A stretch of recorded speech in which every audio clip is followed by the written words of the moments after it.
नमस्कार दोस्तों, to the point में आपका स्वागत है। 15 वर्षों के पेपरों की जो सब्जेक्ट वाइज सीरीज़ ने हमने कल शुरू की थी, उसमें अगला वीडियो 2018 के पॉलिटी के क्वेश्चन का लेकर हम आए हैं। चलिए शुरू करते हैं।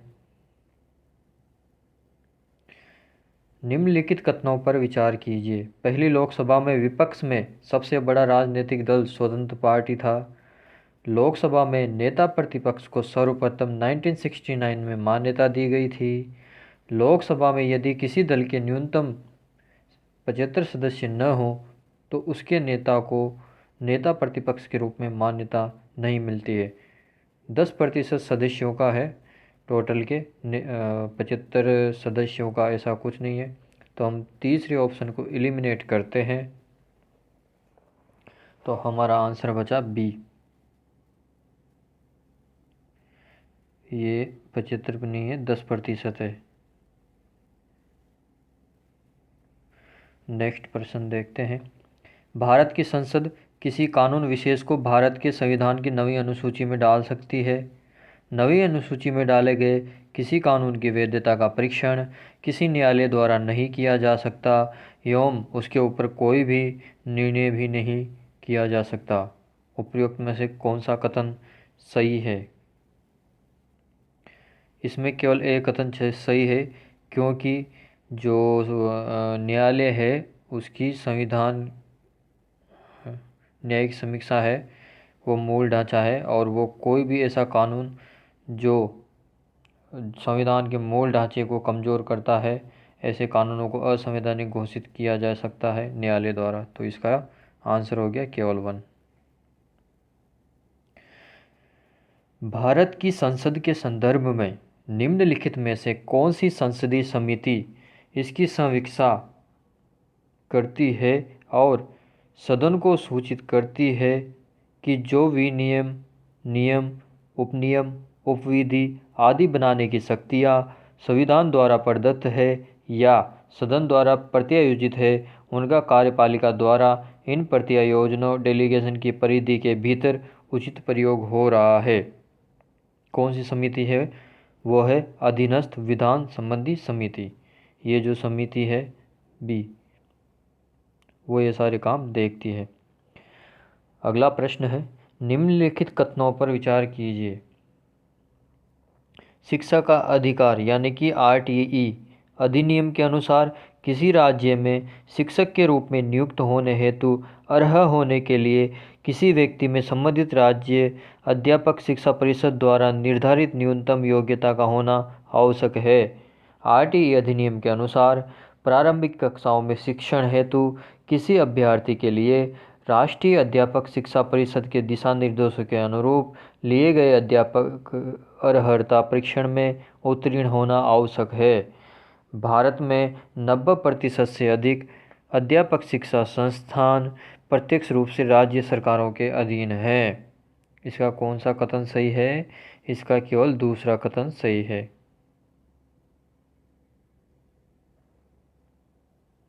अगला प्रश्न है, खाद्य सुरक्षा एवं मानक अधिनियम 2006 खाद्य अपमिश्रण या मिलावट की रोकथाम प्रिवेंशन ऑफ फूड अडल्ट्रेशन अधिनियम 1954 को प्रतिस्थापित किया। भारतीय खाद्य सुरक्षा और मानक प्राधिकरण food safety and standard authority of India FSSAI केंद्रीय स्वास्थ्य एवं परिवार कल्याण मंत्रालय में स्वास्थ्य सेवा महानिदेशक के प्रभार में है। उपरोक्त कथनों में से कौन सा कथन सही है? केवल पहला कथन सही है। उपरोक्त कथनों में से पहला कथन, दूसरा है वो जो स्वास्थ्य मंत्रालय के उसके अधीन नहीं है, तो दूसरा गलत हो गया, पहला सही है। अगला प्रश्न देखते हैं। राष्ट्रीय खाद्य सुरक्षा अधिनियम 2013 के अधीन बनाए गए उपबंधों के संदर्भ में निम्नलिखित कथनों पर विचार कीजिए। पहला कथन है, केवल वे ही परिवार सहायता प्राप्त खाद्यान्न लेने की पात्रता रखते हैं जो गरीबी रेखा से नीचे यानी कि BPL की श्रेणी में आते हैं। परिवार में 18 वर्ष या उससे अधिक उम्र की सबसे अधिक उम्र वाली महिला ही राशन कार्ड निर्गत किए जाने के प्रयोजन से परिवार का मुखिया होगी। गर्भवती महिलाएं एवं दुग्ध पिलाने वाली माताएं गर्भावस्था के दौरान और उसके 6 महीने के बाद तक प्रतिदिन 1600 कैलोरी वाला राशन घर ले जाने की हकदार होगी। 2100 कैलोरी तो हमारी जीवन रेखा की है, तो 1600 कैलोरी तो होगा नहीं, तो तीसरा काट दो। तीसरा इस ऑप्शन में भी है, इसमें भी है। और पहला है केवल वे ही सहायता प्राप्त खाद्यान्न पा जो गरीबी रेखा बीपीएल और आईपीएल दोनों होंगे, तो पहला गलत हो गया, तो बचा क्या? दूसरा। तो केवल दूसरा आंसर सही है, इसका केवल दूसरा आंसर सही है। तीसरा कट गया। हमारी जो गरीबी रेखा है वो भी कितनी है? न्यूनतम 2100 कैलोरी है, तो उससे कम तो राशन मिलेगा नहीं। नेक्स्ट, धन विधेयक के संबंध में निम्नलिखित में से कौन सा कथन सही नहीं है? गलत कथन बताना है आपको। पहला है ए ऑप्शन, किसी बिल या विधेयक को धन विधेयक तब माना जाएगा जब इसमें केवल किसी कर के आरोपण, उन्मूलन, माफ़ी, परिवर्तन या विनियमन से संबंधित प्रावधान हो। ये कथन सही हो गया। अपन को गलत कथन ढूंढना है। बी ऑप्शन है, धन विधेयक में भारत की संचित निधि एवं भारत की आकस्मिक निधि की अभिरक्षा से संबंधित उपबंध होते हैं। चलिए ये भी सही हो गया। धन विधेयक भारत की आकस्मिक निधि से धन के विनियोजन से संबंधित होता है। इनके लिए धन का विनियोग करने के लिए विनियोग विधेयक लाया जाता है। हालांकि आकस्मिक निधि से जब इमरजेंसी आती है तो बिना विनियोग विधेयक से भी पैसे निकाल सकते हैं, क्योंकि उसमें काफ़ी टाइम लग जाता है। जैसे कोई आपदा आ गई है तो उसमें एकदम से पैसे की ज़रूरत पड़ती है। डी ऑप्शन है, धन विधेयक भारत सरकार द्वारा धन के उधार लेने या कोई प्रतिभूति देने के विनियमन से संबंधित होता है। ये भी सही है, तो गलत कथन हो गया सी। अगला प्रश्न है, भारत के राष्ट्रपति के निर्वाचन के संबंध में निम्नलिखित कथनों पर विचार कीजिए। पहला कथन है, प्रत्येक एमएलए के वोट का मूल्य अलग अलग राज्य में अलग अलग होता है। ये सही हो गया। दूसरा कथन है, लोकसभा के सदस्यों के वोट का मूल्य राज्यसभा के सदस्यों के वोट के मूल्य से अधिक होता है। ये गलत है, तो इसका केवल ए आंसर हो गया। जो लोकसभा के सदस्यों का वोट का मूल्य और राज्यसभा के सदस्यों का वोट का मूल्य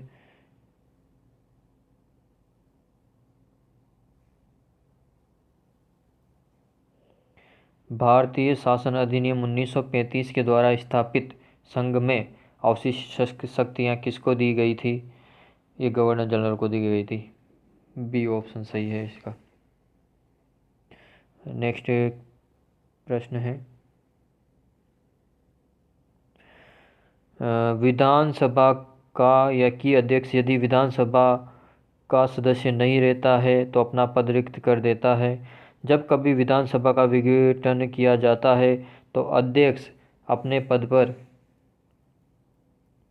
पद को तुरंत रिक्त कर देगा या देगी। ये तो गलत हो गया। क्यों? क्योंकि वो तब तक बना रहता है जब तक कि नया वो प्रधानमंत्री है वो शपथ नहीं लेता, तो तब तक बना रहता है। दूसरा कथन गलत हो गया, तो केवल ए सही, तो केवल एक सही है।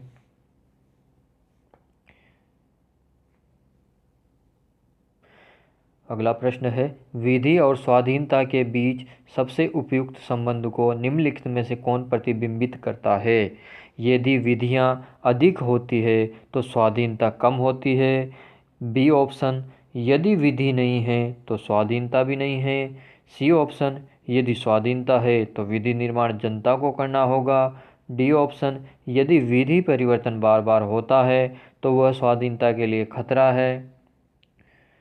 ये खतरा नहीं है, क्योंकि अमेंडमेंट ज़रूरी है, होते रहने चाहिए परिस्थितियों के अनुकूल, लचीले संविधान की जो की विशेषता होती है।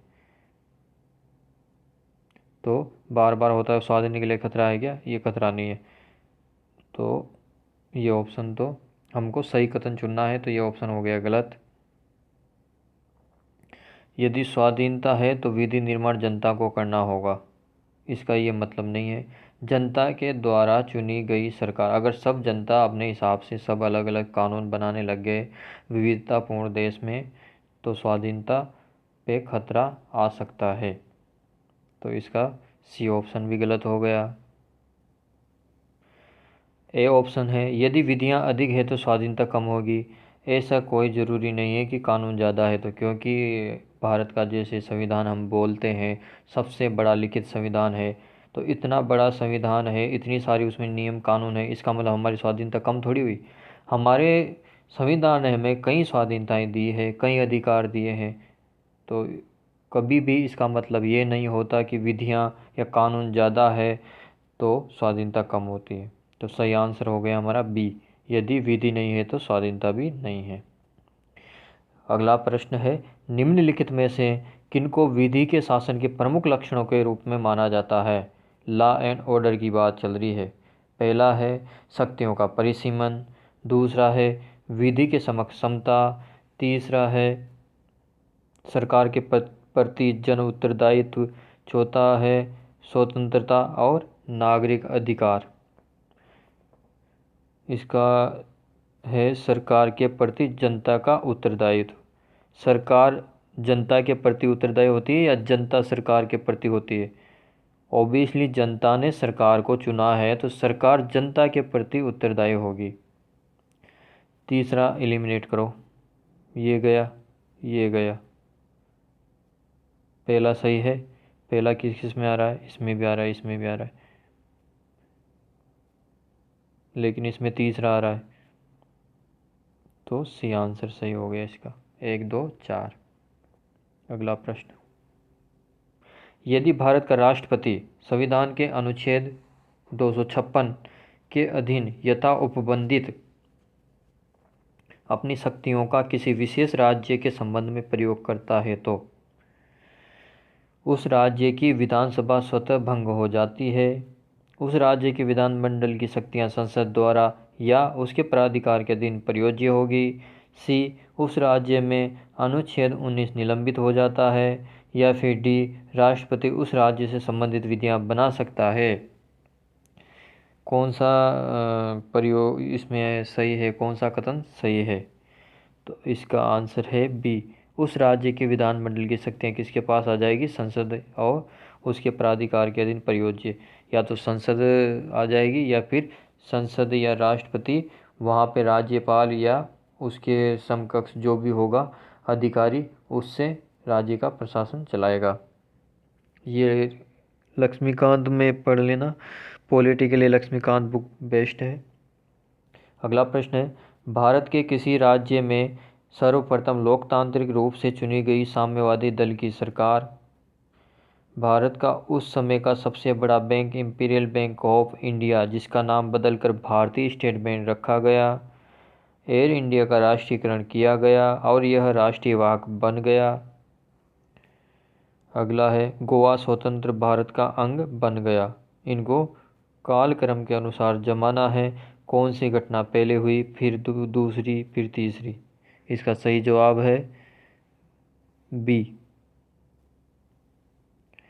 जो एयर इंडिया था उसका राष्ट्रीयकरण सबसे पहले हुआ था, उसके बाद हुआ था भारत का उस समय का सबसे बड़ा बैंक था जो इंपीरियल बैंक ऑफ इंडिया, जिसका नाम बाद में भारतीय स्टेट बैंक रखा गया था।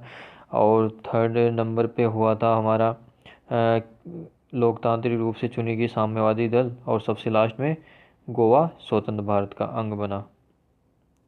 नेक्स्ट, निजता के अधिकार को जीवन एवं व्यक्तिगत स्वतंत्रता के अधिकार के अंतर्भूत भाग के रूप में संरक्षित किया जाता है। भारत के संविधान में निम्नलिखित में से किससे उपयुक्त कथन सही और समुचित ढंग से अर्थित होता है? ए ऑप्शन है, अनुच्छेद 14 एवं संविधान के 42वें संशोधन के अधीन उपबंध। बी ऑप्शन है, अनुच्छेद 17 एवं भाग 4 में दिए गए राज्य की नीति के निर्देशक तत्व।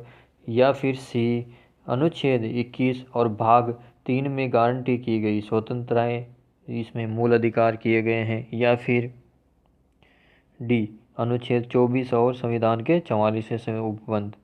इसका आंसर है सी। ये प्राण और देह स्वतंत्रताएँ आ गई इनमें, तो ये जो है वो सबसे समुचित ढंग से अर्थित है। बहुत बहुत धन्यवाद। अगली सीरीज में, अगले वीडियो में हम लेके आएंगे 2017 के पॉलिटी के question. Thank you very much.